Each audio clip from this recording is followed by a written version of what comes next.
Time now for the Legends Agenda with Craig Gower and Justin Hodges. Thank you, Legends. I'll start with you, Hodjo. Big game this week. Broncos taking on the Melbourne Storm. The Broncos have a horrible record against Melbourne. Can you tell us why? Started from when these blokes played. I think they put the curse on us. But, I think, if you look back over history, I just think the way the Melbourne Storm play and the way we used to play, we used to like to play fast, free-flowing footy where the Melbourne Storm like to wrestle, slow the play, the ruck down, and we like to try and generate some speed from that. But then also there's obviously a little bit of history about, Cam Smith and Billy Slater not getting picked up by the Broncos. So that's always in the background. And you got Craig Bellamy, our ex-trainer and also assistant coach. So look, there's always a lot of hype around this game, and for some reason they always just seem to get it right, and we used to get it wrong.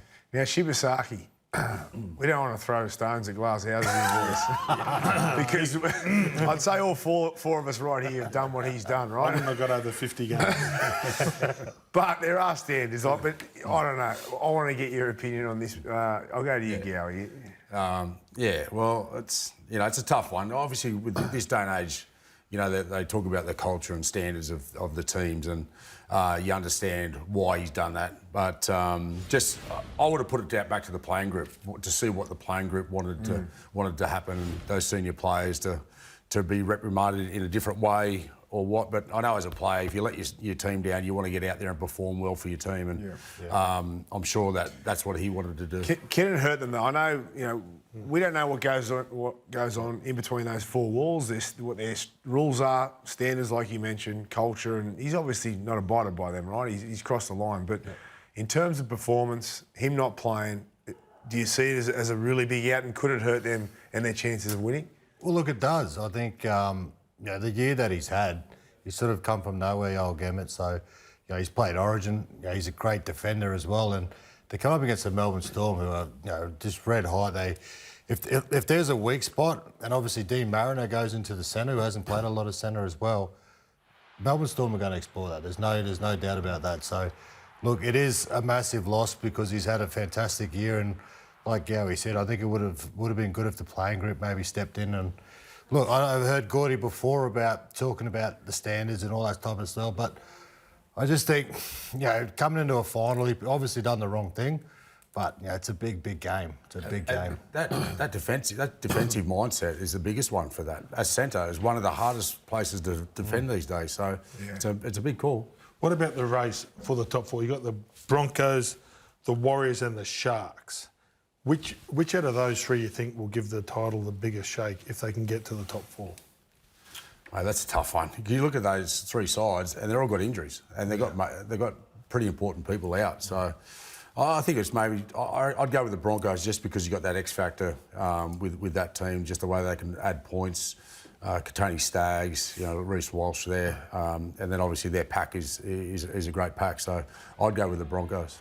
Those are the Broncos. They talked to maybe like Reno might be back, Ezra Mam might be coming back. I think if they get Ezra back and he's firing, I think anything can happen for the Broncos. I think when they got him back this year, he played one game for South Logan in the Queensland Cup, and he just lit it up. Like, you could just see that he hasn't played football for a long time, and he's just got that X factor about him. And as we know in finals, you need that.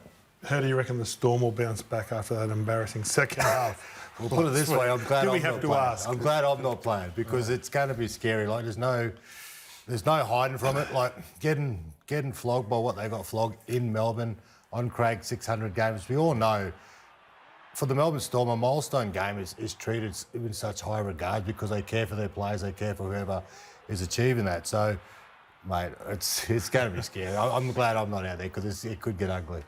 Yeah, I think it's, when Craig talks about effort areas, where they're lacking the effort areas, I think that's the big call. But, you got Drone Hughes coming back. Obviously he'll need some confidence going into that semi-final from that shoulder problem. So it's going to be a cracking game.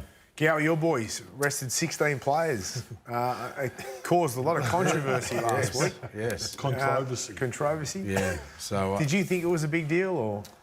Not really. They've had 3 months of tough football from where they come from. They're running last, and then all of a sudden, they've gone on a run. Those young guys have got that experience, and they come together as a football team. So they went Golden Point with Melbourne and Canberra, 2 really tough matches, and they couldn't get into the top 4. So rest up.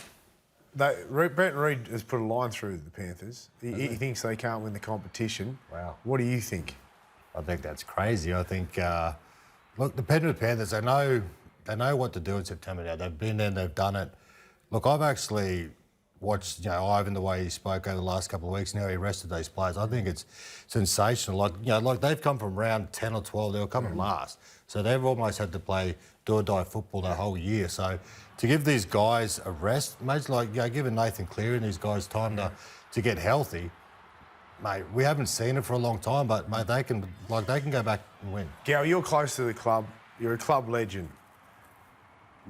Why can they win the comp? Like they've been, you said it yourself. They've been up for so long, year after year after year. They've done what really no one else has been able to do for a couple of decades now. Really, for a long time. Arguably the best team that's ever played. How are they going to get up? Can they get up? And do you think they can win the comp? I certainly think they can win the comp. I think it's down to, obviously, their leaders in Nathan and Yowie. They certainly lead from front. You see the way that he operates as leader, well, both of them. And we've had a young group of young guys come through that needed a bit of experience. And they were off that beginning of part of the season. But I think they've gained momentum. They've gained a lot of confidence out of that. And they've played in some big games now, especially Casey McLean, who come up against Critter in that Canterbury clash. And mate, Critter went after him and he went back at him. And it was just that sign that he had the confidence to do that. And I think that just because they know what they're in for and how they're preparing into this next stage of semi-finals, I think they're going to be very hard to beat.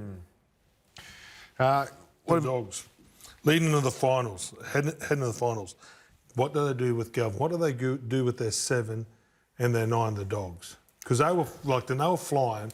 It's been a little bit clunky. It's a tough one, Gordon, because they put all their eggs in the basket of young Galvin, and for me, he wasn't established enough to even play halfback, let alone just be thrown in there, because he was a 5'8". So it's been a big call, and I thought with Sexton, his game management was a lot better, I thought. But I know that Galvin adds a bit more, with his pass play. So even Mahoney around the ruck, his defence. I know he gives up penalties and stuff like that, but he's a tenacious defender. Good with that, eh? Yeah, and I think I said it a couple of weeks ago when I was on with Galvin. I think him and Burton are almost similar players, and obviously there's a lot of media around Galvin when he left the Tigers to go there. So I think with Sexton, like you said, he was steady. He reminded me of Shane Perry with Darren Lockett. That's all they had to do was his job, because he had so many talent with players out wide as well. So look, it's going to be a tough one. So do you think they've improved, Hodjo? No, I don't think they've improved. Do you think they can improve then? Look, the Bulldogs at the start of the year were renowned for their defence. They've gone away from that for whatever reason. They were keeping sides to 0. They were keeping sides below 10 points as well. So they've gone away from that. I don't think they've gotten better, no. And I think finals time is just really going to catch them out. I don't think they'll make it, no. Yeah.